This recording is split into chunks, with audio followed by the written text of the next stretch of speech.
یہ پہلے قرآن مجیدوں میں سے ایک ہے جو کہ برٹش میوزیم جو ہے اس میں موجود ہے۔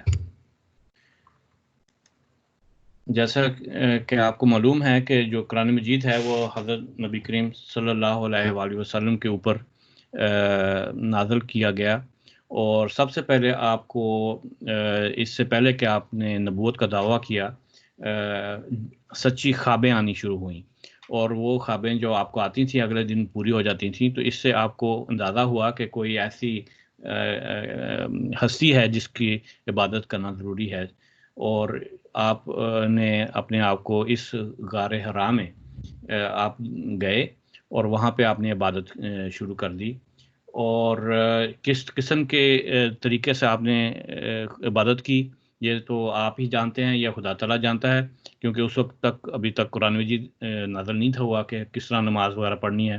بہرحال آپ عبادت میں مصروف رہتے تھے، اور یہی غار ہے جس میں کہ حضرت جبرائیل علیہ السلام جو فرشتے آئے اور انہوں نے قرآن مجید جو ہے وہ آپ کے اوپر نازل ہونا شروع ہوا، اور اس کی جو سب سے پہلی جو آیات آپ کے اوپر نازل ہوئیں وہ سورۃ العلق جو ہے اس کی آیات جو ہیں وہ آپ پر نازل ہوئیں، اور اس کو میں ابھی آپ کو پڑھ کے سناؤں گا۔ اعوذ باللہ من الشیطان الرجیم، بسم اللہ الرحمن الرحیم۔ اقرأ باسم ربک الذی خلق، خلق الانسان من علق، اقرأ وربک الاکرم الذی علم بالقلم، علم الانسان ما لم یعلم۔ اللہ کے نام کے ساتھ جو بے انتہا رحم کرنے والا، بل مانگے دینے والا اور بار بار رحم کرنے والا ہے۔ پڑھ اپنے رب کے نام کے ساتھ جس نے پیدا کیا، اس نے انسان کو ایک چمٹ جانے والے لوتھڑے سے پیدا کیا۔ پڑھ اور تیرا رب سب سے زیادہ معزز ہے جس نے قلم کے ذریعے سکھایا، انسان کو وہ کچھ سکھایا جو وہ نہیں جانتا تھا۔ یہ سورت مکی ہے اور سب سے پہلے نازل ہونے والی صورتوں میں سے ہے۔ بسم اللہ سمیت اس کی 20 آیات ہیں۔ نزول وحی کا آغاز اس صورت سے ہوا جس میں اللہ تعالیٰ رسول اللہ صلی اللہ علیہ وآلہ وسلم کو اس رب کے نام کے ساتھ قرات کا حکم دیتا ہے جس نے ہر چیز کو تخلیق کی خلط بخشی ہے، اور پھر دوبارہ اقرا فرما کر یہ اعلان فرمایا گیا کہ سب سے زیادہ معزز رب کا نام لے کہ قرات کے جس نے تمام انسانی ترقی کا راز قلم میں رکھ دیا ہے۔ اگر قلم اور تحریر کا ملکہ انسان کو عطا نہ کیا جاتا تو کوئی ترقی ممکن نہیں تھی۔ اس کے بعد ہر اس انسان کو خبردار کیا گیا ہے جو عبادت کی راہ میں رکاوٹیں ڈالتا ہے۔ اس کو اس انجام سے ڈرایا گیا ہے کہ اگر وہ باز نہ آیا تو ہم اسے اس کی جھوٹی خطا کار پیشانی کے بالوں سے پکڑ لیں گے، پھر وہ اپنے جس مددگار کو چاہے بلا لے، ہمارے پاس بھی سخت سزا دینے والے دوزخ کے فرشتے ہیں۔ تو آئیے جو قرآن کا لفظ ہے اس کے بارے میں ہم کچھ کہیں گے کہ یہ لفظ کیسے بنا۔ قرآن مجید کا جو لفظ ہے یہ کچھ اس کے روٹ ورڈز ہیں، بیسک ورڈز ہیں جن سے کہ یہ بنایا گیا۔ سب سے پہلا 4 بیسک ورڈز ہیں۔ سب سے پہلا ورڈ جو ہے یہ کرانا ہے جس کا مطلب مرتب کرنا ہے، اور دوسرا ورڈ پہلا ورڈ قراءہ ہے جس کا مطلب مرتب کرنا ہے، اور دوسرا ورڈ قرانہ ہے جس کا مطلب مجموعے کا ہے۔ تیسرا لفظ قیراتن ہے جس کا مطلب تلاوت کرنا یا پڑھنا ہے، اور چوتھا اور آخری ورڈ قرائن ہے جو کہ قرانہ کا جمع ہے، اور اس کا مطلب ثبوت کے، سمبل کے، یا جو آرگومنٹ کوئی دینا کے ہوتے ہیں۔ تو ان 4 بیسک ورڈ سے جو قرآن کا لفظ ہے وہ بنا ہے۔ اب ہم جو نبی کریم صلی اللہ علیہ وسلم کے اوپر وحی ہوئی اس کے بارے میں بات کریں گے کہ آپ کے اوپر جو وحی ہوئی وہ 16 رمضان کو ہوئی، جو کہ 610 جیزس کی وفات کے 610 سال بعد ہوئی۔ جو پیریڈ ہے وحی کا، جو عرصہ ہے جس عرصے میں آپ کے اوپر قرآن مجید نازل ہوا، وہ اگر ہم پوری طرح دیکھیں تو 22 سال 2 مہینے اور 22 دن بنتے ہیں۔ جو صورتیں نبی کریم صلی اللہ علیہ وسلم کے اوپر نازل ہوئیں ان میں 2 صورتیں کے فرق کیا جاتا ہے، ایک مکی صورتیں ہیں اور دوسری مدنی صورتیں ہیں۔ جیسے کہ میں نے پہلے بتایا کہ جو عرصہ تھا وہ 22 سال کا تھا اور 2 مہینے 22 دن تھا۔ اگر اس کو ہم تقسیم کریں مکی پیریڈ کے اوپر تو وہ 12 سال 5 مہینے اور 13 دن بنتے ہیں، اور اگر ہم مدنی پیریڈ کو دیکھیں تو عرصے کو دیکھیں تو اس میں 9 سال 9 مہینے اور 9 دن بنتے ہیں۔ تو زیادہ پیریڈ جو ہے، زیادہ عرصہ مکی صورتوں کا ہے اور مدنی صورتوں کا عرصہ کچھ کم ہے۔ اب ہم مکی صورتوں کے اوپر آگے غور کریں گے کہ جو قرآن مجید کی 114 صورتیں ہیں ان میں سے جو زیادہ تر ہیں وہ مکی صورتیں ہیں، جو کہ مکہ میں جن کی نازل ہونا شروع ہوئیں یا تو وہاں پہ کمپلیٹ ہوئیں، اور کچھ ایسی بھی صورتیں تھیں جو کہ مکہ میں شروع ہوئیں اور ہجرت کے بعد جاری رہیں اور مدینہ میں بھی آئیں۔ ان کی تعداد جو ہے وہ امام زرکاشی جو ہیں ان کے مطابق 85 ہے جو کہ مکی صورتیں ہیں، جبکہ دوسرے لوگ 86 اور اس سے زیادہ کا بھی ذکر کرتے ہیں۔ اس کے جو فرق ہے وہ سورۃ الفاتحہ اور سورۃ المطافن ہے، جس کے بارے میں ابھی پوری طرح نہیں پتہ لگا کہ وہ مکی ہیں یا مدنی ہیں۔ اس میں ان کی جو ڈفرنس ہے اپینین کی لوگوں میں، تو بہرحال 85-86 جو ہیں وہ مکی صورتیں ہیں، زیادہ تر جو ہیں وہ مکی ہیں۔ جیسے پہلے میں نے بتایا کہ نبی صلی اللہ علیہ وسلم کی ہجرت سے پہلے جو 12-13 سال نبوت کے تھے اس دوران مکی صورتیں جو ہیں وہ آپ پر نازل ہوئیں۔ مکی صورتوں کے جو ہیں وہ کم لمبی ہیں مدنی صورتوں کے نسبت، لیکن ان کی تعداد جیسا کہ میں نے بتایا کہ زیادہ ہے، اور اس میں جو جن چیزوں کا ذکر ہے سب سے پہلے توحید کا ذکر ہے، اور پھر اخلاق کا ذکر ہے،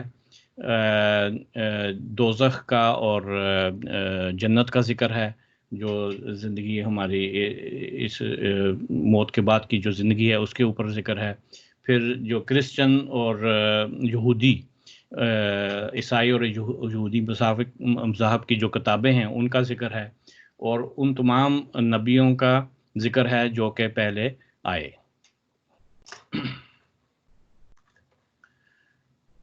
اب ہم مدنی صورتوں کے آتے ہیں۔ مدنی صورتیں وہ ہیں جو کہ ہجرت کے بعد آپ صلی اللہ علیہ وسلم کے اوپر نازل ہوئیں مدینہ میں۔ ان کی تعداد جو ہے وہ امام زرکاشی کے مطابق 29 ہے، جبکہ دوسرے 28 بھی کہتے ہیں یا اسے اوپر بھی کہتے ہیں۔ جیسے کہ میں نے پہلے بتایا 2 صورتوں کا اختلاف ہے کہ وہ مدنی ہیں یا مکی ہیں۔ اس کا پیریڈ 9 سے 10 سال کا عرصہ جو ہے اس میں ہجرت کے بعد اور نبی صلی اللہ علیہ وسلم کی وفات تک کا جو عرصہ ہے اس دوران یہ مدنی صورتیں جو ہیں آپ پر نازل ہوئیں، اور ان کا جو ویسے ہیں تو کم، لیکن ان کی لمبائی جو ہے وہ مکی صورتوں کی نسبت لمبی ہے۔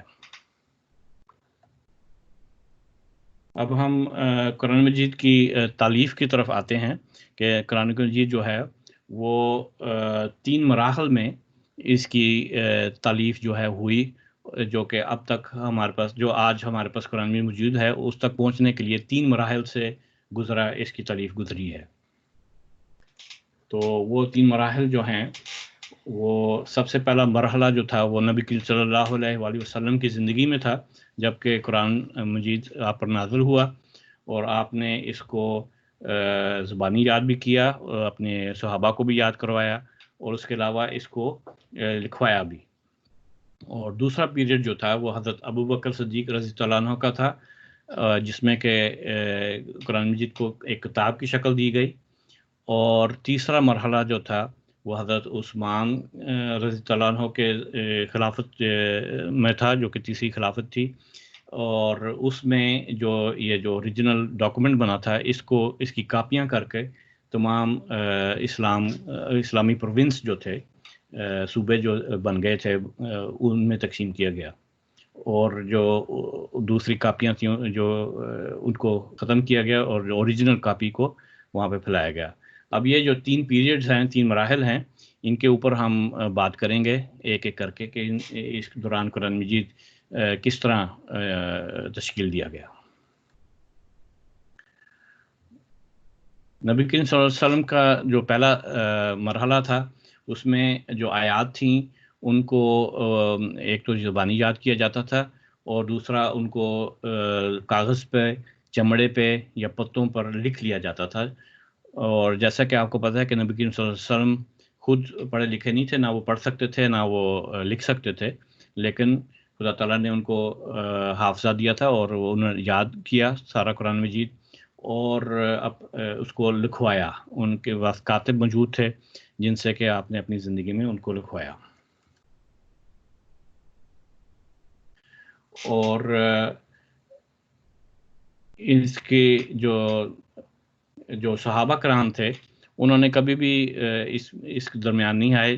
جو نبی کریم صلی اللہ علیہ وسلم نے ان کو ہدایتیں دیں کس طرح لکھنا ہے، کون سی صورت کہاں لکھنی ہے، وہ نبی کریم صلی اللہ علیہ وسلم نے خود کیا، اور صحابہ کرام میں اس میں کوئی دخل نہیں دیا، جس کی وجہ سے جو اوریجنل کاپی تھی اس کی، وہ ہمارے پاس آج موجود ہے۔ حضرت زید بن ثابت جو کاتب تھے اس وقت، اس میں پرومیننٹ ایک کاتب تھے، جو کہ جنہوں نے کہ نبی کریم صلی اللہ علیہ وآلہ وسلم کی موجودگی میں قرآن مجید کو یاد بھی کیا اور اس کو لکھا بھی۔ تو اس لحاظ سے ان کا بہت رتبہ بنتا ہے۔ اور نبی کریم صلی اللہ علیہ وسلم کا یہ جو ہم بتا رہے ہیں مرحلہ جس میں سے ہم گزر رہے ہیں، اس میں اس وقت جو نام تھے سورہ کے، وہ بھی پتہ لگ گئے تھے کہ کون سی سورہ کا کیا نام ہے، اور سارا ٹیکسٹ جو تھا وہ لکھا بھی گیا اور زبانی یاد بھی کیا گیا۔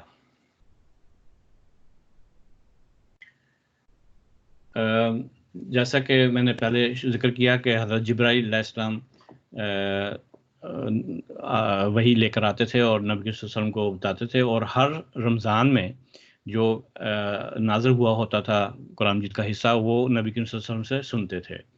اور نبی صلی اللہ علیہ وسلم کے آخری سال جو رمضان تھا وفات سے پہلے، اس میں تمام قرآن مجید جو ہے وہ 2 دفعہ حضرت جبرائیل علیہ السلام نے نبی صلی اللہ علیہ وسلم سے سنا، اور اس سے جو وحی تھی وہ مکمل ہوئی، اور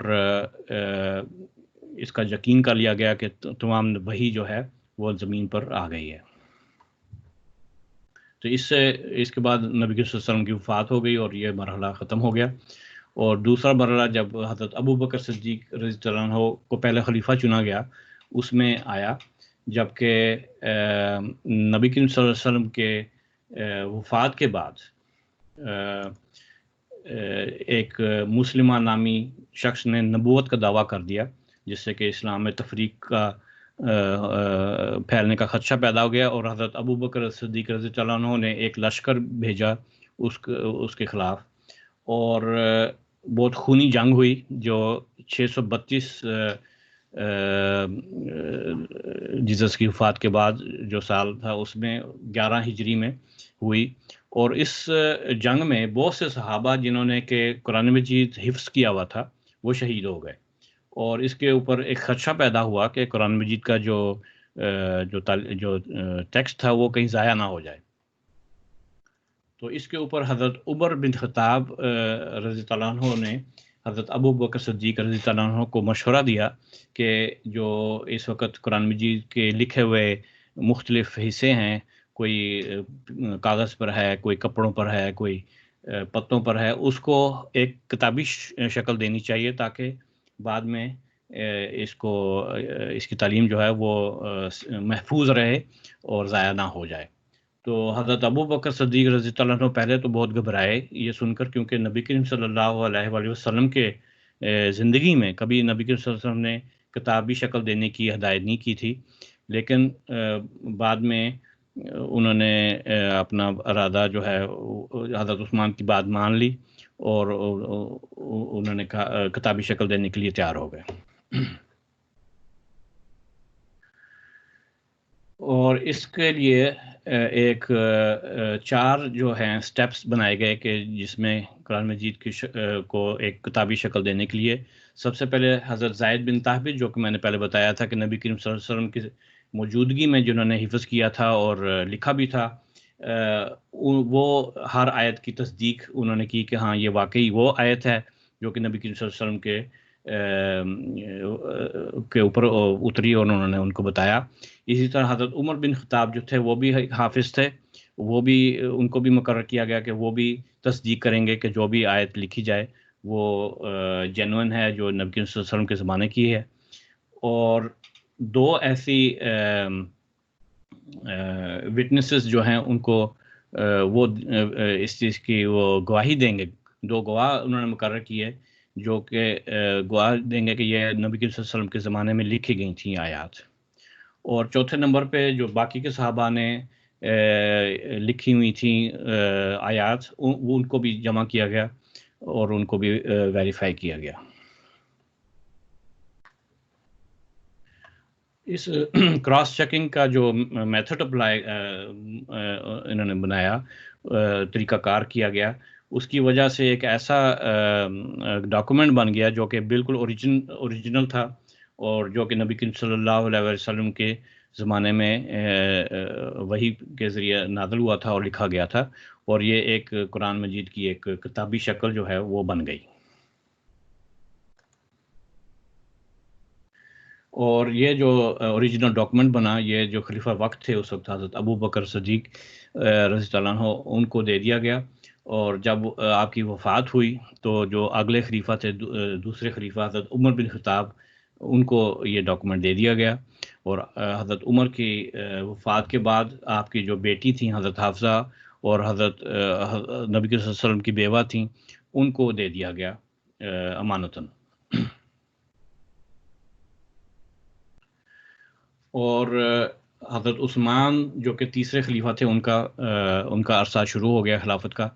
اور آپ کی خلافت میں اسلام نے بہت سی ترقی کی اور اسلام جو ہے وہ مختلف ممالک میں پھیلا اور نان عرب ممالک میں بھی پھیلا، سعودی عرب سے باہر جس طرح کہ سیریا، عراق، ارمینیا اور آذربائیجان وغیرہ کے علاقوں میں بھی پھیل گیا. اور حضرت انس بن مالک رپورٹ کرتے ہیں کہ حضرت حذیفہ بن یمان رضی اللہ عنہ، جو کہ ان ممالک سے ہو کے آئے تھے، انہوں نے نوٹ کیا کہ قرآن مجید کو مختلف طریقے سے پڑھا جا رہا ہے اور اس کی جو تعلیم ہے وہ اس میں ڈفرنس جو ہے وہ آ رہا ہے.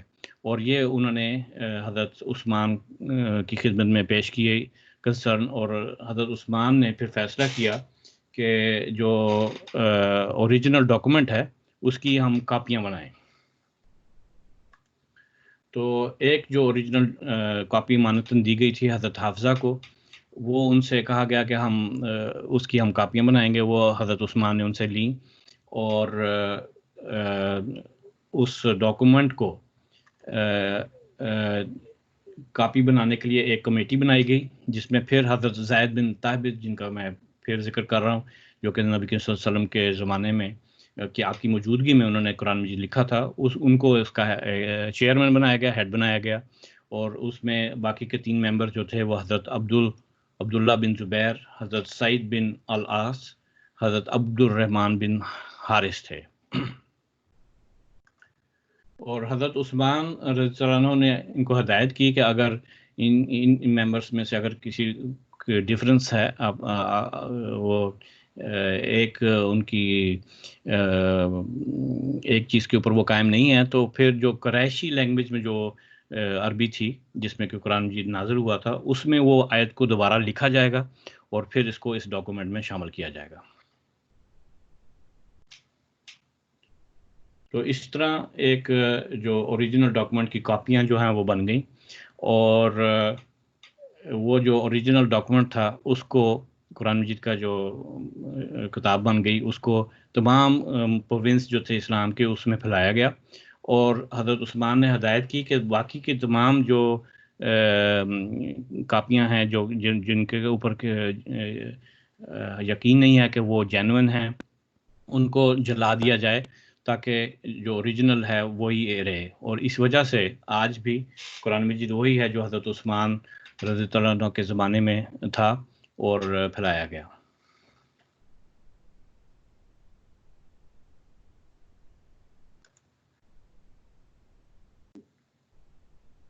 تو یہ جیسا کہ میں نے پہلے بیان کیا کہ 20 سال کے اندر اندر ایک قرآن مجید کا جو کتاب تھی، کتاب کی شکل میں تمام مسلمانوں کے پروونسز میں اوریجنل ڈاکومنٹ جو ہے وہ پھیلا دیا گیا.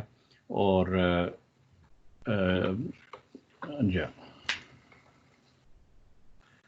اس کے بعد اس میں کچھ چینجز آئیں جس میں کہ انہوں نے عراب وغیرہ ڈالے تاکہ جو نان عرب لوگ ہیں وہ بھی اس کو پڑھ سکیں، لیکن جو اس کا اوریجنل ٹیکسٹ تھا وہی رہا جو کہ نبی کریم صلی اللہ علیہ وسلم کے زمانے میں تھا، اور اس طرح ہمارے پاس ایک جینوئن کاپی رہی. اب میں حضرت مسلم رضی اللہ عنہ کے کچھ پڑھوں گا.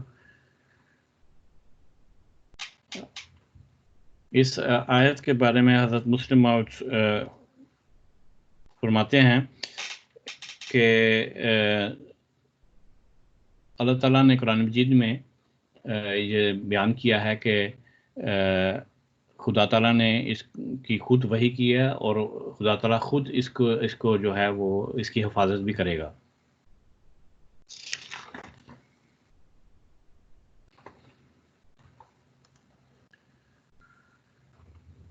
اور آپ فرماتے ہیں کہ یہ اتفاق نہیں ہے کہ جو اوریجنل کاپی ہے وہ ہمارے پاس اس وقت موجود ہے، بلکہ اس کی دو وجوہات ہیں. سب سے پہلے تو یہ کہ اس کو دو طریقوں سے اس کی حفاظت کی گئی ہے. سب سے پہلے تو نبی کریم صلی اللہ علیہ وسلم کے زمانے میں ہی اس کو لکھ لیا گیا تھا، اور دوسرا یہ تھا کہ اس کو حفاظ نے اس کو زبانی یاد کر لیا تھا. اور ان دو چیزوں کی وجہ سے آج ہمارے پاس جو قرآن مجید وہی موجود ہے، اور آج بھی ایسے حفاظ موجود ہیں جو کہ قرآن مجید کا عربی ٹیکسٹ زبانی یاد کرتے ہیں، اور اس وجہ سے جو اوریجنل ٹیکسٹ ہے وہ ابھی تک ہے موجود ہے. اور اس زمانے میں جب کہ حضرت مسیح موعود علیہ الصلوۃ والسلام تشریف لائے، اس اوریجنل ٹیکسٹ کے اوپر حملہ ایک قسم کا سمجھ لیں ہوا کہ جو اسلام کے جو تھے مولوی تھے انہوں نے کوشش کی کہ کچھ آیات جو ہیں ان کو خارج کر دیا جائے یا ان کو منسوخ کر دیا جائے، اور کیونکہ اس کی وجہ یہ بتائی کہ دوسری ایسی آیات اس میں موجود ہیں جو کہ ان کی تعلیم کے خلاف ہیں. تو اس وجہ سے جس طرح بائبل کو چینج کیا گیا، اس میں سے کچھ چیزیں نکال دی گئیں اور کچھ ڈال دی گئیں، کچھ تعلیم اس کی جو ہے خراب ہو گئی، اس کا خدشہ پیدا ہو گیا. لیکن خدا تعالیٰ نے اپنا وعدہ پھر پورا کیا اور حضرت مسیح علیہ الصلوۃ والسلام کو اس دنیا میں بھیجا، جنہوں نے کہ اس تبدیلی جو آنے لگی تھی اس کو روک دیا. اور حضرت مسلم یہ بھی فرماتے ہیں کہ جو اس وقت ہمارے پاس اوریجنل قرآن مجید کی جو کاپی موجود ہے، اس کی ایک وجہ یہ بھی ہے کہ جو وحی نازل ہوئی وہ بہت چھوٹے چھوٹے ٹکڑوں سے نازل ہوئی. کوئی ایک بڑی صورت ایک دفعہ میں نازل نہیں ہوئی، بلکہ چھوٹے چھوٹے ٹکڑوں میں وحی آئی جو کہ آسان تھے یاد کرنے کے لیے. اور اس کے اوپر حضرت مرزا بشیر احمد صاحب جو ہیں انہوں نے ایک ریسرچ کی ہے، اور اس کے مطابق آپ نے فرمایا کہ نبی کریم صلی اللہ علیہ وسلم نے نبوت کے بعد 7970 دن جو ہیں وہ نبی کریم صلی اللہ علیہ وسلم زندہ رہے، جبکہ جو آیات ہیں قرآن مجید کی جو آپ کے اوپر وحی کی گئیں وہ 6236 ہیں، اور جو الفاظ ہیں وہ 77934 ہیں. تو اگر اس کی اوسط نکالی جائے تو ہر آیت میں 12 لفظ ہوں گے، اور جو وحی نازل کی گئی اس میں اوسطاً 9 الفاظ ایک دن میں نازل ہوئے، جو کہ ایک ورس کے برابر بھی نہیں ہے۔ تو اس وجہ سے اگر ایک دن میں 9 الفاظ وحی کے ذریعے نازل ہوئے، اس کو بڑا آسان تھا کہ وہ لکھ لیا جاتا یا اس کو یاد کر لیا جاتا۔ تو اس طرح آہستہ آہستہ کر کے چھوٹے چھوٹے ٹکڑوں میں وحی ہوئی، اور اس کی وجہ سے ہمارے پاس جو اوریجنل قرآن ہے وہ آج موجود ہے۔ اور جیسا کہ میں نے پہلے ذکر کیا کہ آج کے زمانے میں ملاؤں نے کوشش کی کہ قرآن مجید کے کچھ آیات جو ہیں ان کو منسوخ کر دیا جائے، کینسل کر دیا جائے، اور اسی طرح کچھ آیات جن کو یہ نسخ کہتے ہیں کہ وہ دوسری آیات کے تعلیم کے خلاف ہیں، اس لیے ان آیات کا جو حکم ہے اس کو ماننا نہیں چاہیے۔ یہ خدشہ پیدا ہوا کہ قرآن مجید کے اوپر ایک دفعہ جو اس کا اوریجنل ٹیکسٹ تھا وہ ختم کر دیا جائے، اور جو لوگ ہیں وہ اپنی اوپینین جو ہے وہ بیچ میں ڈال دیں۔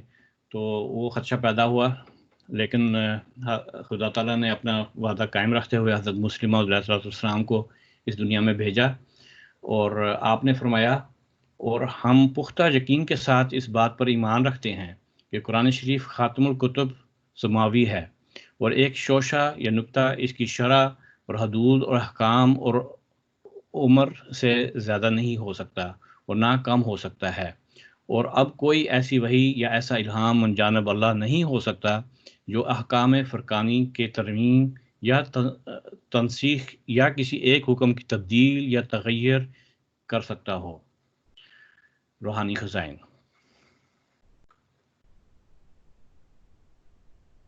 پھر حضرت مسیح موعود السلام فرماتے ہیں، ہاں یہ بات کہ قرآن مجید میں نسخ ہے یا نہیں، اس کے متعلق جہاں تک میرا فہم ہے میں یہی کہوں گا کہ آج تک کوئی ایسی آیت نظر نہیں آئی جو منسوخ اور موجود فی القرآن ہو۔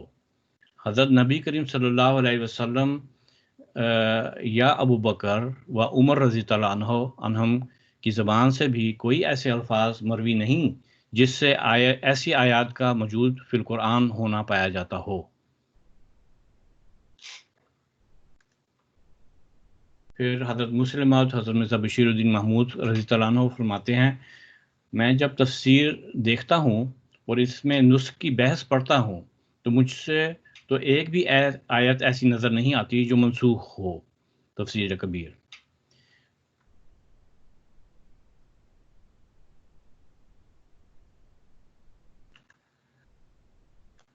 تو حضرت مسیح موعود علیہ السلام کے بھیجنے سے خدا تعالیٰ نے ایک دفعہ پھر اپنا وعدہ جو ہے وہ پورا کیا، جس میں کہ جو ایک اوریجنل تعلیم تھی نبی کریم صلی اللہ علیہ وسلم کے زمانے کی، اور جو اوریجنل ٹیکسٹ تھا اس کو بچانے کے لیے خدا تعالیٰ نے حضرت مسیح موعود علیہ السلام کو بھیج دیا، اور آپ نے اس کو چینج ہونے سے، تبدیل ہونے سے روک دیا۔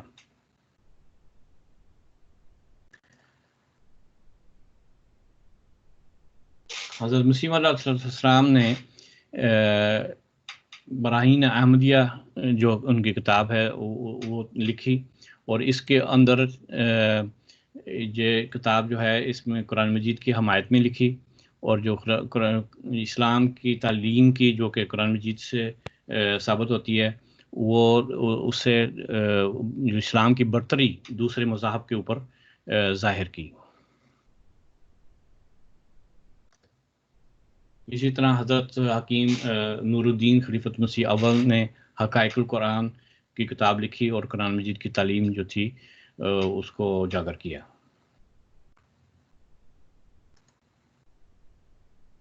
اس کے بعد حضرت مسلم موعود رضی اللہ عنہ نے تفسیر صغیر اور تفسیر کبیر لکھ کر جو تعلیم تھی قرآن مجید کی، اور جو کچھ غلط تعلیم جو آ رہی تھی اس کی تصحیح کی، اور اصل تعلیم جو قرآن مجید کی تھی وہ شائع ہو گئی۔ اسی طرح خلیفۃ المسیح الثالث حضرت مرزا ناصر احمد رحمہ اللہ نے ایک کتاب انوار القرآن شائع کی، جس میں کہ جو بھی قرآن مجید کے متعلق خطبات تھے ان کو جمع کیا گیا اور دنیا میں تقسیم کیا گیا۔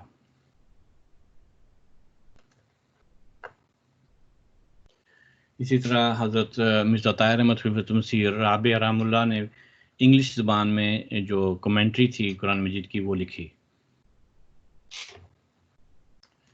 اور موجودہ حضور حضرت خلیفۃ المسیح الخامس سید اللہ تعالیٰ بن نصر عزیز نے ایک کتاب نبی کریم صلی اللہ علیہ وسلم کے پیار کے اوپر لکھی، اور اسی طرح جو اس قرآن کی جو پیسفل تعلیم ہے اس کو ثابت کیا اور دنیا میں پھیلایا۔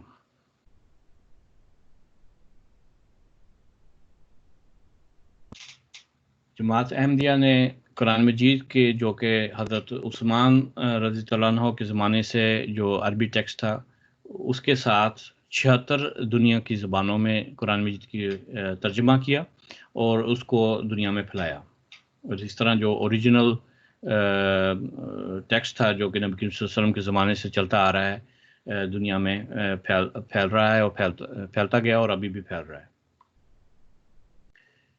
اسی طرح کچھ جو منتخبہ آیات ہیں قرآن مجید کی ان کی 101 زبانوں میں ٹرانسلیشن کی ترجمہ کیا گیا اور ان کو دنیا میں پھیلایا گیا۔ تو اس طریقے سے جو قرآن مجید تھا وہ دنیا میں پھیلا، اور جو مراحل میں نے بیان کیے ہیں نبی کریم صلی اللہ علیہ وسلم کے زمانے سے لے کے اب تک، اور میرے خیال میں یہ چوتھا مرحلہ ہم حضرت مسیح موعود صلی اللہ علیہ وسلم کے زمانے کا بھی ڈال سکتے ہیں کہ انہوں نے جو اوریجنل ٹیکسٹ تھا اس کو ضائع نہیں ہونا دیا، اور اصل میں خدا تعالیٰ کی برکت سے یہ ہوا، اور امام مہدی بھیج کے خدا تعالیٰ نے اس تعلیم کو برقرار رکھا جو کہ نبی کریم صلی اللہ علیہ وسلم کے زمانے میں تھی، اور اس کی تعلیم بھی جو تھی اس کو برقرار رکھا۔ تو یہ میری پریزنٹیشن تھی آج کی۔ اب وقت ہے سوال و جواب کا، اور میں کوشش کروں گا کہ اس کو آپس میں ہم مل کے کریں، سوال جواب انٹریکشن پروگرام کر لیں۔ تو سب سے پہلے تو اگر کسی کے پاس سوال ہے تو وہ خود کر سکتا ہے میری پریزنٹیشن کے اوپر، تو اس کے لیے آپ کو پہلے اپنا مائک انمیوٹ کرنا پڑے گا اور پھر سوال کر سکتے ہیں۔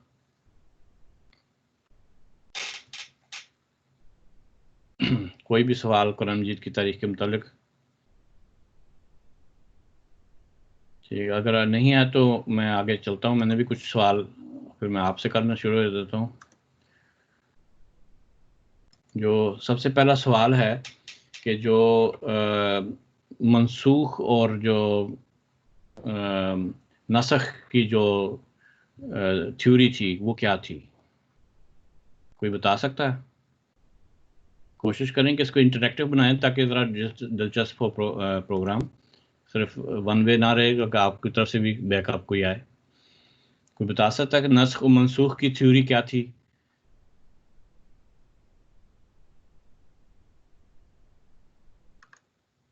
تو جیسا کہ میں نے پہلے بیان کیا، نسخ جو ملا تھے اس زمانے کے حضرت مسیح موعود صلی اللہ علیہ وسلم کے زمانے کے، انہوں نے کوشش کی کہ کچھ آیات جو ہیں ان کو منسوخ کر دیا جائے، اور کچھ آیات کو نسخ قرار دیا کہ وہ ان آیات کی تعلیم دوسری آیات کے خلاف ہے، اس لیے ان کو ہمیں فالو کرنے کی ضرورت نہیں ہے، ان کی تعلیم کو، ان کے حکم کو ماننے کی ضرورت نہیں ہے۔ اور یہ ایک میں سمجھتا ہوں کہ بہت بڑا قرآن مجید کا جو اوریجنل ٹیکسٹ تھا اس کے اوپر ایک قسم کا حملہ ہو گیا تھا، اور اس میں ایک خدشہ پیدا ہو گیا کہ جس طرح بائبل کو چینج کر دیا گیا اور اس کی تعلیم ضائع ہو گئی، اس کا خدشہ پیدا ہو گیا تھا۔ لیکن خدا تعالیٰ نے اپنا وعدہ جو ہے وہ پورا کیا کہ میں نے قرآن کو نازل کیا، میں اس کی حفاظت کروں گا۔ انہوں نے حضرت مسیح موعود علیہ السلام کو، امام مہدی علیہ السلام کو دنیا میں بھیج کر ایک تو اس کو بچا لیا جو اوریجنل ٹیکسٹ تھا، اور اس کے علاوہ جو اس کی تعلیم تھی اس کو بھی ظاہر کر دیا، اور کچھ جو غلط تعلیم پھیل رہی تھی اس کو بھی اس کی بھی تصحیح ہو گئی، اور جو نبی کریم صلی اللہ علیہ وسلم کے زمانے کا قرآن مجید تھا وہ قائم ہو گیا۔ دوبارہ سے قائم ہو گیا اور اس کی تعلیم جو ہے وہ بھی قائم ہو گئی.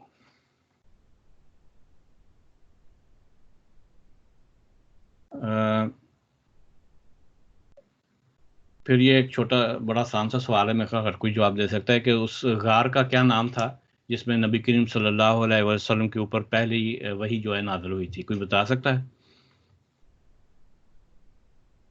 سر غار حرا. جی جزاک اللہ. غار حرا میں نبی کریم صلی اللہ علیہ وسلم پر پہلے وحی نازل ہوئی. اور اس میں آگے میں ہر ایک اور سوال بھی ہے جس میں فرشتے کا نام بھی پوچھا گیا. سب سے پہلے یہ بتائیں کہ کون سی سورت نازل ہوئی پہلی اور کون فرشتے کا نام کیا تھا؟ حضرت جبرائیل علیہ السلام. جی. سورۃ اقرا بسم ربک کا. جی نام سورت کا سورۃ العلق. جی ٹھیک ہے، بالکل جواب درست ہے کہ سورۃ العلق. اور حضرت جبرائیل علیہ السلام جو تھے وہ آئے اور انہوں نے یہ جو میں نے پہلے آیات ان کی 4 پڑھ کے بھی سنائی ہیں، ان کو پڑھ کے سنایا. اور اس وقت نبی کریم صلی اللہ علیہ وسلم جو تھے وہ تیار نہیں تھے اس کو ایکسیپٹ کرنے کے لیے، تو اس لیے فرشتے نے 2-3 دفعہ دہرایا اس کو کہ پڑھ. اور پھر اور پڑھنے کا مطلب یہ تھا کہ نبی کریم صلی اللہ علیہ وسلم جو تھے ان کو نبوت کی ذمہ داری دی جا رہی تھی اور وہ ان کے اوپر بہت بھاری پڑ رہی تھی. تو اس لحاظ سے 3 دفعہ دہرایا اور پھر ایک تیسری دفعہ فرشتے نے نبی کریم صلی اللہ علیہ وسلم کو پکڑ کر زور سے جھنجھوڑا اور کہا کہ پڑھ. اور پھر نبی کریم صلی اللہ علیہ وسلم جو ہے ان میں ہمت آئی اور انہوں نے اس کو پڑھنا شروع کیا. تو یہ سوال تھا. ہاں جی، اس کا جواب یہی ہے، سورۃ العلق. اور جبرائیل علیہ السلام جو تھے وہ فرشتے تھے. کون بتا سکتا ہے کہ کتنے عرصے میں قرآن مجید نازل ہوا؟ 22 سال 2 ماہ 8 دن کہ 9 دن. جی دنوں میں تھوڑا سا خیال، لیکن باقی آپ کو کافی نزدیک ہے. 22 سال 2 مہینے اور 22 دن. 22 دن میں یہ نازل ہوا قرآن مجید. تو یہ ایگزیکٹ پیریڈ ہے.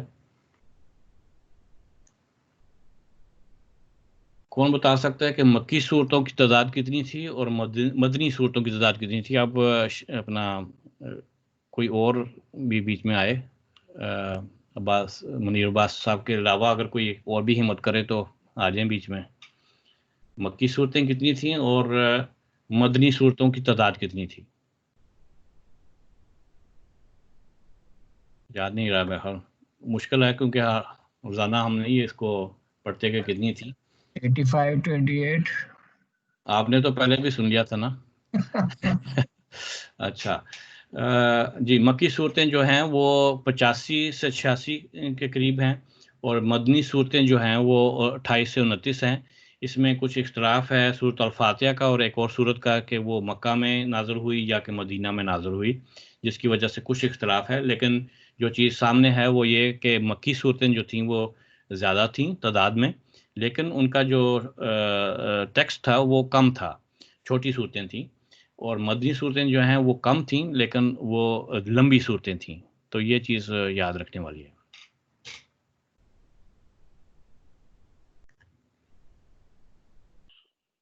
پھر اگلا سوال ہے کہ جو 3 مراحل سے قرآن مجید کی تالیف جو تھی، جو کہ آج کی کتاب ہے، وہ اس میں سے گزری، تو کون بتا سکتا ہے کہ وہ کون سے 3 مراحل تھے جن میں سے قرآن مجید کی تالیف یعنی اس کو کمپائل کرنا قرآن مجید کو وہ گزرا؟ کون بتا سکتا ہے؟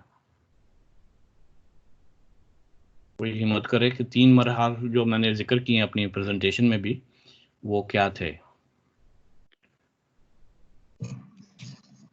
حضور صلی اللہ علیہ وسلم کی زندگی میں حضرت ابوبکر صدیق اور حضرت عثمان کے دور میں.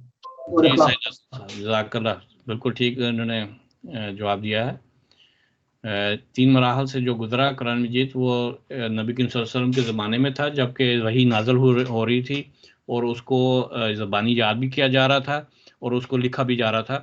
اور اس وقت جو بھی وہاں پہ پتے تھے یا ہڈیوں کے اوپر بھی لکھا گیا یا پتے تھے یا کاغذ تھے کپڑے تھے ان پہ لکھا گیا اور اس کو اور یاد بھی کیا گیا. اور دوسرا زمانہ وہ تھا جو کہ حضرت ابو بکر صدیق رضی اللہ عنہ کا تھا، جس میں کہ قرآن مجید جو ہے اس کو ایک کتابی شکل جو ہے وہ دی گئی. اور اس کی وجہ یہ تھی کہ بہت سے حفاظ جو تھے وہ ایک جنگ میں شہید ہو گئے، جو کہ ایک جھوٹی نبوت کرنے والا ایک شخص نے کیا تھا، اس کی جنگ میں وہ شہید ہو گئے. تو حضرت عمر کے مشورے پہ حضرت ابو بکر صدیق رضی اللہ عنہ نے اس کو ایک کتابی شکل دینے کا فیصلہ کیا اور بنایا. اور تیسرا وہ مرحلہ ہے جس میں کہ حضرت عثمان رضی اللہ عنہ کے زمانے میں جب فتوحات ہوئیں اور اسلام دوسرے ممالک میں جو کہ نان عرب ممالک میں بھی پھیلا، اور اس میں مختلف اس کی پڑھنے کے انداز پیدا ہو گئے اور اس کی تعلیم جو تھی وہ مکس ہونا شروع ہو گئی. تو اس پہ آپ نے فیصلہ کیا کہ جو اوریجنل کتاب جو حضرت ابو بکر صدیق رضی اللہ عنہ کے زمانے میں بنائی گئی تھی، اس کی کاپیاں بنا کر ان تمام ممالک میں بھیج دی جائیں. اور آپ نے یہ بھی ہدایت کی کہ باقی کی جو موجود وہاں پہ کاپیاں ہیں یا قرآن کی، ان کو جلا دیا جائے تاکہ ایک اوریجنل قرآن مجید بن جائے. اور اس حکمت عملی کی وجہ سے ہی آج جو قرآن مجید ہے وہ وہی کتاب ہے جو کہ نبی کریم صلی اللہ علیہ وسلم کے زمانے میں نازل ہوا اور حضرت ابو بکر صدیق کے زمانے سے ہوتا ہوا حضرت عثمان کے زمانے میں آیا اور اس کی کاپیاں دنیا میں کی گئیں. اور بلکہ میں سمجھتا ہوں کہ ایک چوتھا بھی مرحلہ ہے جو کہ حضرت مسیح موعود علیہ السلام کے زمانے میں ہے، جبکہ اس کے جو اوریجنل ٹیکسٹ تھا اس کے اوپر ایک قسم کا اس کو منسوخ کرنے کی کوشش کی گئی. اور جس طرح کہ بائبل کے ساتھ ہوا وہی قرآن مجید کے ساتھ ہونے کا خدشہ پیدا ہوا. لیکن کیونکہ خدا تعالیٰ نے وعدہ کیا ہوا تھا کہ میں نے قرآن مجید کو نازل کیا ہے تو میں ہی اس کی حفاظت کروں گا، تو آپ نے حضرت مسیح موعود علیہ السلام کو بھیج کر اس کو جو اوریجنل ٹیکسٹ تھا اور اس کی تعلیم تھی اس کو بچا لیا.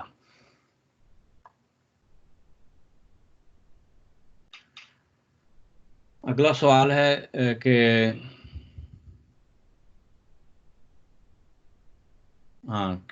جو اوریجنل ٹیکسٹ تھا اس کو جو آج ہم ہیں، ایک تو میں نے آپ کو بتایا کہ کس طرح ہوا، کن مراحل سے گزرا قرآن مجید، لیکن اور کیا حکمت عملی تھی جس کی وجہ سے یہ بچ گیا اوریجنل ٹیکسٹ خود قرآن مجید کا؟ کوئی بتا سکتا ہے؟ شاید سوال سمجھ نہ آیا ہو کہ جو اس وقت ہمارے پاس اوریجنل ٹیکسٹ ہے وہ کس طرح اسی شکل میں ہے، موجود ہے جس طرح کے آج ہے، جس طرح کہ نبی صلی اللہ علیہ وسلم کے زمانے میں تھا وہ ہمارے پاس آج بھی موجود ہے. اس میں کوئی حکمت عملی کوئی یاد رہی ہوگا؟ ایک تو حافظ ہے جو ہمارے اس دور کے تھے اور ابھی چلتے آ رہے ہیں. سوری کیا، اب پھر دہرائیں؟ ایک جو حافظ کرام تھے اس دور کے اور ابھی چلتے آ رہے ہیں ان کے ذریعے سے.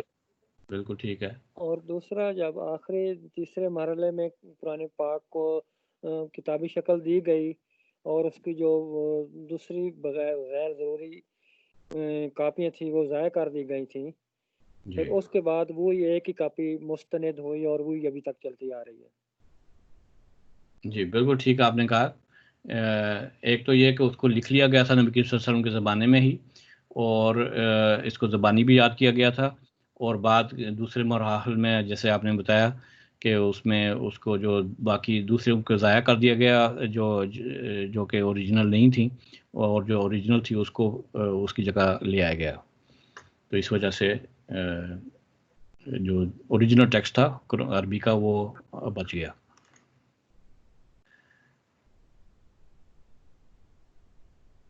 حضرت مسیح موعود علیہ السلام کی اس کتاب کا نام بتائیں جس میں کہ قرآن مجید کی برتری قرآن مجید کے لیے وہ لکھی گئی ہے اور اس میں اسلام کی برتری ثابت کی گئی ہے. کون بتائے گا؟ براہین احمدیہ. جی براہین احمدیہ بات درست ہے. اس میں حضرت مسیح موعود علیہ السلام نے قرآن مجید کی برتری جو ہے ثابت کی ہے، تعلیم کی برتری دوسرے مذاہب کے اوپر، اور اس کو قرآن مجید سے ثابت کیا ہے.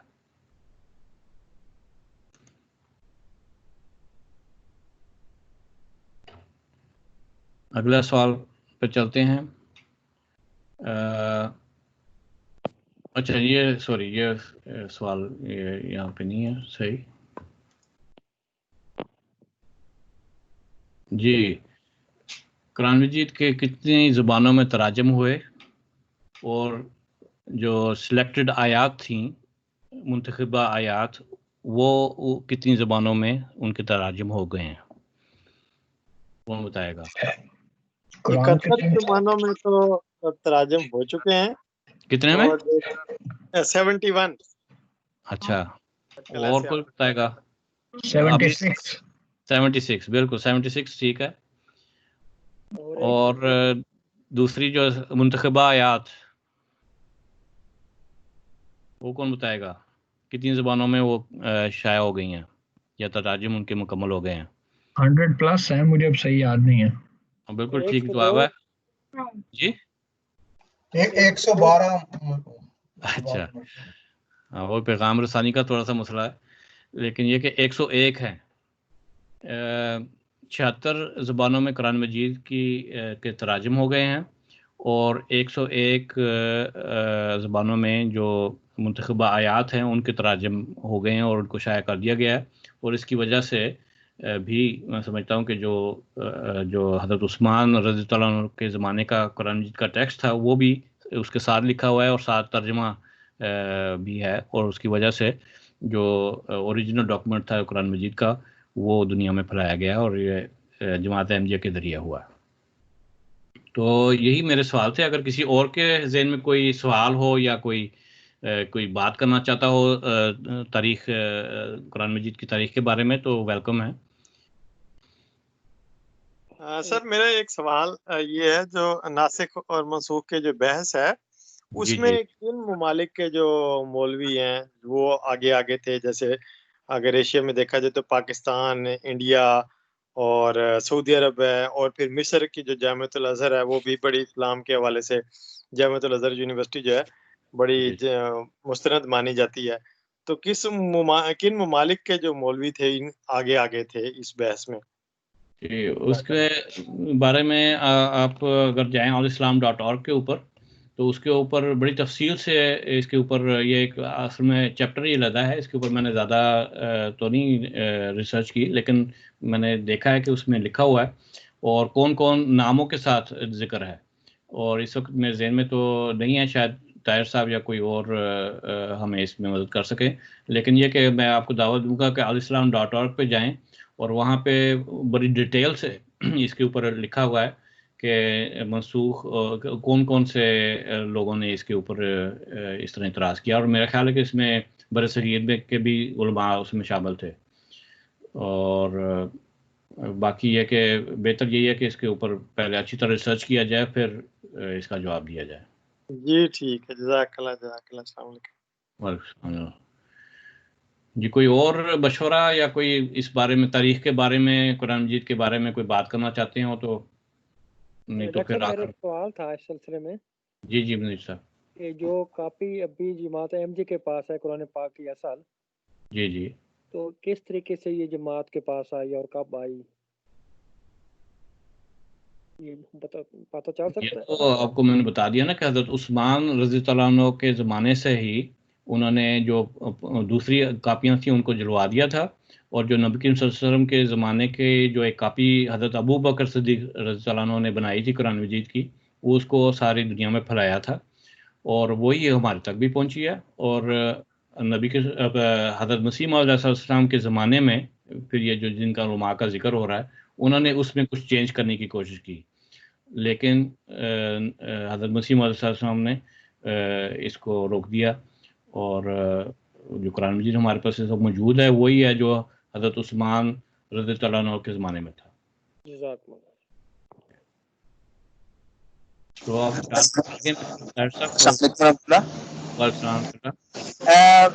میں پوچھنا چاہ رہا ہوں کہ یعنی کہ میں نے جو سنا ہے یا پڑھا ہے، کیا یہ ایسے ہی ٹھیک ہے کہ مختلف زمانے میں یہ ناسخ منسوخ کی جو تعداد ہے آیت کی یہ چینج ہوتی رہی ہے، یا مختلف جو فرقے کے علماء ہیں وہ چینج کرتے رہے ہیں کہ یا کوئی 500 کہہ رہا ہے، کوئی 200 کہہ رہا ہے، یا کیا ہے اس کی کوئی تعداد؟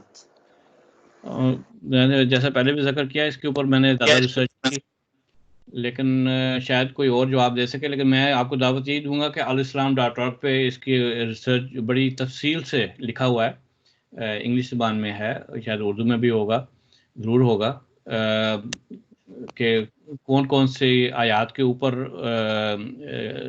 اعتراض کیا گیا اور اس کا جواب بھی جو جماعت احمدیہ کی طرف سے دیا گیا، اور وہ بھی موجود ہے، تو ناموں کے ساتھ موجود ہے اور آیات کے اوپر بھی بحث موجود ہے، لیکن یہ کیونکہ ایک بڑا تفصیلی ہے ٹاپک ہے، اس لیے اس کے اوپر ریسرچ کرنی ضروری ہے۔ جی ٹھیک، جزاک اللہ۔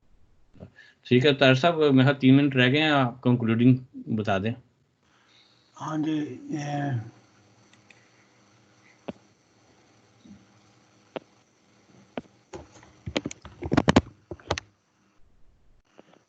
جزاک اللہ ڈاکٹر صاحب، بہت بہت شکریہ آپ کا، جزاک اللہ احسن الجزا۔ آپ نے آج اپنے اس مضمون یعنی کہ قرآن کریم کی تاریخ کو بڑے اچھے انداز میں پیش کیا ہے، اور نہایت ہی معلوماتی آج کی پریزنٹیشن تھی، اور صدر صاحب نے خصوصی طور پہ یہ مضمون جو ہے یہ دیا تھا کہ اس کے اوپر یہ پڑھا جائے اس کو، اور اس کے اوپر معلومات دی جائیں، اور اس میں یہی ایک برکت جو ہے وہ نظر آئی ہے کہ لوگوں کی، دوستوں کی جو توجہ تھی وہ برقرار رہی ہے اور دلچسپی بھی برقرار رہی ہے، اور یہی مقصد تھا۔ اللہ تعالیٰ ہمیں قرآن مجید کو پڑھنے، سمجھنے اور اپنے علم میں اضافہ کرنے کی توفیق دے۔ اسی طرح آج کے اس پروگرام میں شمولیت کرنے والے تمام بھائیوں کا بھی بہت بہت شکریہ کہ انہوں نے وقت نکالا ہے اور اس میں شامل ہوئے ہیں۔ اللہ تعالیٰ آپ کو بہت بہت جزا دے۔ آخر پہ جیسا کہ زبیر صاحب نے بتایا ہے، میں صرف 2 منٹ کے اندر جو ہے اس کو 1-2 چیزیں بیان کر کے اس آج کے سیشن کو ختم کرتے ہیں۔ پہلی بات تو یہ ہے کہ یہ جیسے جو قرآن مجید جو سب سے پہلے وحی ہوئی تھی، کہاں سے آغاز ہوا تھا، تو انہوں نے، زبیر صاحب نے تو بہت مختصر سا بتایا ہے کہ فرشتہ آیا اور انہوں نے غار حرا میں آ کے وہ کیا۔ یہ ایک لمبی حدیث ہے، اور یہ بڑا اچھا انہوں نے کیا کہ اس چیز کو بیان کیا ہے۔ تو یہ جو کتاب ہے یہ حدیقۃ الصالحین ہے، یہ سارے دوست جانتے ہیں، اور اس کتاب کو اگر آپ اس حدیث کی کتاب کو آپ دیکھیں گے، اس کے اندر جو صفحہ نمبر 6 کے اوپر حدیث ہے، وحی کی ابتدا کیسے ہوئی، یہ لکھا ہے وحی کی ابتدا کیسے ہوئی۔ اس کے اندر وہ پورا واقعہ بیان کیا گیا ہے جو کہ حضرت عائشہ رضی اللہ تعالیٰ عنہ کے حوالے سے ہے۔ تو میری درخواست یہ ہے کہ یہ بھی ایک بڑی اچھی بات ہے، جیسے کہ یہ آپ کے اندر یہ سوالات آئے ہیں، شوق پیدا ہوا ہے، اس حدیث کو ضرور پڑھیں۔ حدیقۃ الصالحین صفحہ نمبر 6، اور جو سب سے پہلے وحی کے بارے میں ہے، وحی کی ابتدا کیسے ہوئی، یہ اس کا موضوع ہے۔ اس کو اگر آپ پڑھیں گے آپ کو مزہ آئے گا، اور آپ پھر آگے پڑھتے جائیں گے۔ تو یہ ایک بات تھی کہ جو کہ اس کے اندر سارا لکھا ہوا ہے کہ فرشتے نے جو ہے وہ 3-4 دفعہ کہا، اور آخر پہ پہلے تو حضور انکار کرتے رہے، اور پھر آخر پہ جو ہے نا وہ پھر جو تیسری دفعہ فرشتے نے پھر دبایا اور چھوڑ دیا۔ تو اس طرح یہ آگے بھی بہت ساری ایک لمبی حدیث ہے، اگر آپ اس کو پڑھیں گے تو آپ کو ایک مزہ آئے گا، علم میں اضافہ بھی ہوگا۔ میری درخواست ہے اس کو ضرور پڑھیں جہاں سے قرآن کریم کی ابتدا ہوئی تھی۔ دوسری بات یہ ہے کہ یہ جو قرآن مجید اٹسیلف جو ہے، اس کی بہت زیادہ اہمیت ہے، ہماری زندگی کا ایک ضابطہ حیات ہے، مکمل ضابطہ حیات ہے، اور میری درخواست ہے کہ اس کے ایک ایک لفظ کو پڑھنے کی ضرورت ہے، اور ہماری یہ خوش قسمتی ہے کہ ہمارے پاس خلیفۃ المسیح ثانی اور خلیفۃ المسیح رابع کا اپڈیٹڈ پھر ترجمہ، اور پھر موجود خلیفۃ المسیح رابع نے تو ہر صورت کا جو ہے وہ تعارف بھی دے دیا ہے۔ اگر آپ تعارف پڑھیں گے تو آپ کو اور مزہ آئے گا کہ اگلے آنے والی صورت میں لکھا کیا ہے۔ اس کو آپ ضرور شروع کریں۔ تلاوت تو بہرحال کرنی ہے، لیکن اس کے ساتھ ساتھ ترجمہ اور تفسیر کی طرف ضرور ہمیں کوشش کرنی چاہیے، اور یہاں پہ ایک نمونے کے طور پہ، ویسے تو سارا قرآن مجید بھرا ہوا ہے جو کہ ایک وہ فائدہ مند ہے اور ہر چیز اس میں ضابطہ یاد جیسے میں نے عرض کیا، لیکن میں ایک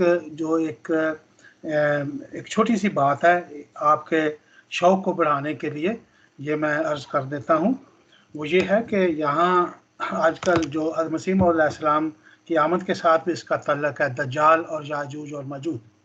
تو اس کے بارے میں جو ہے وہ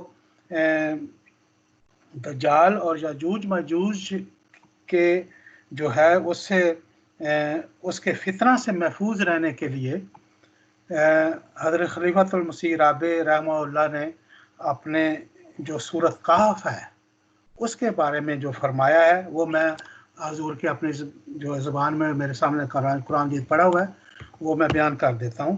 سورۃ کہف کے اس میں جو تعارف ہے اس میں حضور فرماتے ہیں حضرت صلی اللہ علیہ وسلم کو اس کا واضح عرفان عطا کیا گیا تھا کہ اس سورت کا تعلق دجال سے ہے، چنانچہ آپ نے یہ نصیحت فرمائی کہ جو شخص اس سورت کی پہلی 10 آیات اور آخری 10 آیات کی تلاوت کیا کرے گا وہ دجال کے فتنہ سے محفوظ رہے گا. یہ ایک بہت بڑی بات ہے جو کہ خلیفۃ المسیح رابع نے فرمائی ہے.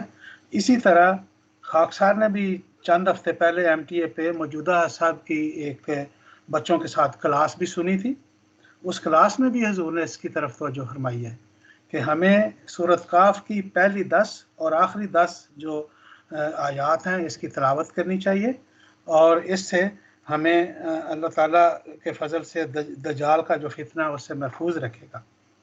اس کے علاوہ جو درخواست ہے وہ یہ ہے کہ سورۃ فلق اور سورۃ ناس جو ہے اس کا ترجمہ اور تفسیر بھی ضرور پڑھیں. چھوٹی صورتیں ہیں لیکن بہت اہمیت کی حامل ہے اور ان کا تعلق بھی دجال اور یاجوج ماجوج کے فتنہ اور اس کے بچنے کے حوالے سے ہے. تو یہ ایک آخری بات تھی. اللہ تعالیٰ مجھے بھی اور آپ کو بھی قرآن کے فہم سے جو ہے اور اس کی جو تعلیم ہے، جو اس کا علم ہے، جو اس کا حسن ہے، اس سے جو ہے وہ مزید اس کو پڑھنے اور اس سے فائدہ مند ہونے کی توفیق عطا فرمائے. تو جزاکم اللہ احسن الجزا.